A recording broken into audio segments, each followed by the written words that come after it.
La séparation entre Suspect 95 et son manager Jules Bécaud.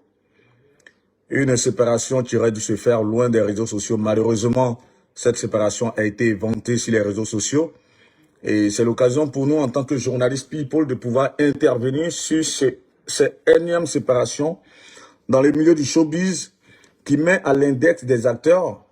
Quand je parle des acteurs, je veux parler d'artistes et de managers.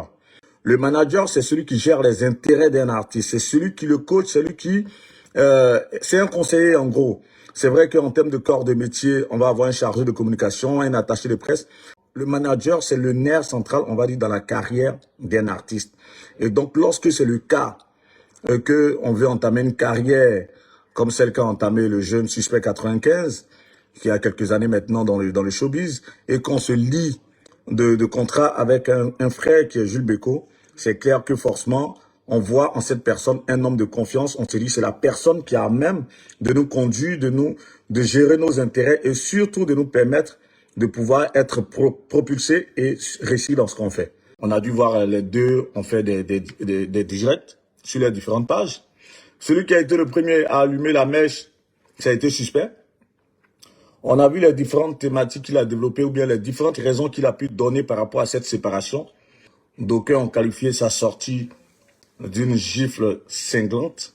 En tout cas, il a mis quelque part à nu son ancien collaborateur, même si il s'est vanté de l'épithète de grand frère de vieux, c'est vrai, c'est une marque de respect, c'est une marque de confiance, mais il a déglingué carrément sur les réseaux sociaux.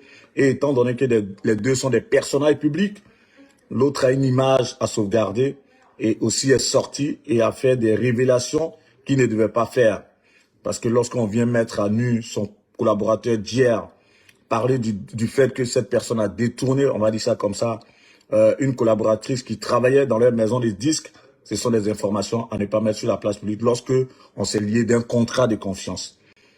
Au final, cette séparation s'est faite au fratras et en tout cas avec fracas devant des millions de personnes. Chacun y a parlé de son commentaire. Mais lorsque j'ai vu il y a 2-3 jours les sorties de Suspect 95 sur sa page Facebook, cela m'a interpellé. Et je le dis encore, là, je porte la casquette de journaliste people. Je me suis dit, mais non. Le garçon, il vient, il dit, ouais, il y a la sorcellerie un peu partout. Après, on voit qu'il a balancé pas mal de publications. D'aucuns ont pensé que sa page était piratée. Il a dit non, je vais affronter tout le monde, ma page n'est pas piratée. Et même, il allait jusqu'à répondre dans des commentaires. Il y a eu des propos qui n'ont pas été appréciés de ses followers. Et tout cela, lorsque nous, on voit en tant qu'aîné, et je mesure mes mots parce que Suspect 95, quand même, il est de 95. 95, le garçon, il a à peine peut-être 30 ans. Je dis n'importe quoi, à peine 28 ans. Et pour nous autres qui avons quand même 23 ans d'expérience dans ce métier, qui avons vu des collaborations se nouer, se dénouer, il est important qu'on puisse lever la voix une fois en passant pour dire non les gars. C'est vrai, on peut avoir cette volonté de vouloir s'émanciper. On peut avoir cette volonté de vouloir aller de l'avant. Mais il faut faire les choses dans les règles de l'art. Et pour le faire, il faut des repères. Il faut échanger. Il faut expliquer aux jeunes pourquoi est-ce que ça ne doit pas se faire. Et même si cela doit arriver, comment est-ce que cela éventuellement pourrait arriver. On va aller étape par étape. Mais comment est-ce que Jules Bécaud et Suspect 95 se rencontrent? Ils se rencontrent, on va dire, sur l'autel d'une collaboration avortée. Parce que il faut dire que Suspect a été découvert par un producteur très discret, qui est Charlie Meibo, avec Triomphe Production, justement. Si vous vous rappelez, Triomphe Production, c'est qui? C'est celui qui a produit Baby Philippe. Et c'est lui-là qui a découvert Suspect 95 et qui lui a donné sa chance à travers les premières collaborations. Les garçons ont fait du chemin. On a même vu comment est-ce que Suspect aussi, dans son élan d'avancer, a été épaulé dans des featuring avec Baby Philippe et autres. Voilà comment Scoville Premier, qui était lui manager de Baby Philippe, va faire appel à son vieux père, Jules Bécaud, pour qu'il vienne manager le Suspect 95 qui lui démarrait. Et Scoville Premier, Jules Bécaud, Serge Beno, c'est la même clique, c'est des amis. Pour preuve, Jules Bécaud et Serge Beno ont fait le lycée municipal d'Atécoubé. Ça, beaucoup de personnes le savent. C'est des garçons qui ont fait les mêmes classes, qui ont les mêmes délires. Et même au début de la carrière de Serge Beno, Jules Bécaud était avec lui. C'est vrai qu'après, il y a eu des soucis. Et Serge Beno, ça je vais revenir là-dessus, qui très vite avait compris qu'il ne fallait pas faire des histoires avec son ami d'hier, a dû se ressaisir pour le rappeler, même si par la suite, il a eu aujourd'hui un manager à l'international qui est Gaëtan Hino.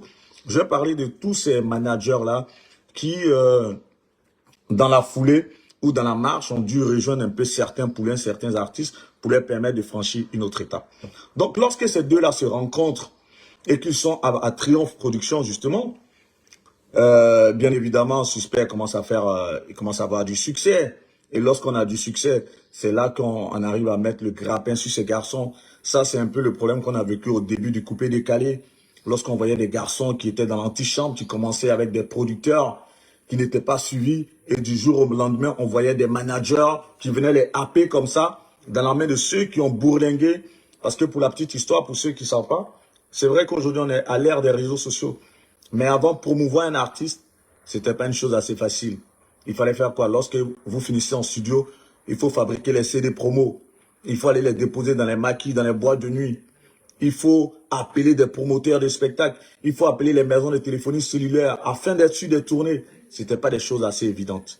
Et en son temps, lorsqu'on voyait comment est-ce que des artistes, dans toute cette maille, du moins, arrivaient à pouvoir s'en sortir et que ces artistes étaient happés par de gros managers, ça faisait mal à ceux qui ont été là au début, ceux qu'on peut appeler des managers de galère, ceux qu'on peut appeler des managers de l'antichambre. Et ces personnes étaient reléguées au second plan. Donc, lorsque Jules Bécaud du moins, et Super commencent à avoir du succès, ils sont appelés par une grosse maison de production. Tout à fait normal. Mais qu'est-ce qui se passe? Au lieu de permettre à Charlie Meibo, qui lui a investi de grosses sommes pour faire connaître ce garçon, parce que la production, ça coûte énormément cher. Promouvoir la carrière d'un artiste, c'est beaucoup d'argent, c'est beaucoup de sacrifices. Lorsque il a commencé à avoir du succès, il a été appelé par une autre structure. Et Jules Bécaud, lui, ne pouvait pas raisonner son poulain. Il y avait peut-être mieux à avoir ailleurs. Il part avec son poulain et ils vont dans une autre structure. Et après, ils arrivent à signer chez Universal. Et j'ai vu un peu, on va dire dans les différents commentaires, les gens ont dit oui, on a vu en son temps Magic System se séparer d'Angelo Kabila. Et ça a été un exemple qui a illustré beaucoup d'arguments. Ceux qui voulaient avancer des arguments, ils ont pris cet exemple pour illustrer en tout cas leur réflexion. Et là-dessus, je voulais faire un petit récap. Vous savez, le positionnement d'un groupe comme Magic System, c'est vrai que Magic System aujourd'hui, c'est l'exemple éloquent. C'est le groupe qui, depuis des années, depuis plus de 20 ans, a un énorme succès à l'international. Donc, lorsque tous ces jeunes veulent avoir une percée à l'international, tout de suite, on se dit la boussole, c'est qui? C'est Magic System. Donc, les erreurs ou les fautes ou encore les avantages que ce groupe a pu avoir, ça peut inspirer ces garçons. Mais je vais vous dire, les choses ne se sont pas passées comme ça. Pas du tout. Les gars, Suspect, il a commencé sa carrière depuis combien de temps? Il n'y a pas trop longtemps. C'est vrai que Magic System, lorsqu'il démarre en 97, avec leur premier album, je crois, Papitou. Après, en 99, ils viennent avec Premier Gaou. Premier Gaou est produit par un monsieur comme Angelo Kabila. Mais c'est vrai, en 99, lorsqu'il sort Premier Gaou et qu'il y a ce succès tout de suite, à partir de 2001-2002, on voit qu'ils ont une carrière à l'international. Ça vient après leur premier voyage en France. Lorsqu'ils viennent en France, ils sont avec une structure qu'on appelle Omega Stage. Omega Stage était piloté en son temps par un monsieur qu'on appelle Ebi Bernard et un monsieur du nom de Madina. Madina, pour la petite histoire, c'est celui qui est aujourd'hui le manager de Fally Ipupa. Et je vais vous dire qu'en 2001-2002, ces garçons ont failli faire face à ce syndrome de la séparation entre eux et même avec leur manager. Mais vous savez, ce qui a pu leur permettre d'aller de l'avant, c'est parce qu'un monsieur comme Assalfo s'était dit, ok, je ne connais pas encore véritablement les rouages du showbiz à l'international. Leur succès était très sommaire. C'était un succès encore local. Même si à l'international, on a joué sur des chaînes françaises, mais le succès n'était pas encore celui qu'il y a eu après, à partir de 2007-2008. Non, pas du tout. Donc du coup, même si ils avaient des reproches à faire à Angelo Kabila en son temps, ils ont dû faire taire leurs égos. De se dire non, ce monsieur-là, c'est grâce à lui qu'on nous joue dans tous les maquis à Yopougon rue Princesse. Parce qu'un manager, c'est ça aussi. L'effort que peut faire un manager, c'est pas ce que l'artiste peut faire. Le manager, c'est celui, comme je vous disais, qui va faire les CD promos, qui va aller s'asseoir dans les matchs, qui va entretenir tous les DJ, tous les managers de night, de maquis pour leur dire, les gars, jouez le son de mon artiste. Et c'est à force de répéter, à force de jouer ce son-là, c'est ce qui fait que le succès vient après. Et Angelo était ce point focal et ce point-là qui a permis à promouvoir. Avec lui, il y a eu Charlie Parker, bien entendu. C'est ceux-là qui ont pu promouvoir Magic System. Donc, à Salfo, en son temps, il n'avait pas les coups de franche pour aller à une séparation ou aller à une rupture. Il a dû prendre sur lui-même, même si certaines choses ne lui plaisaient pas.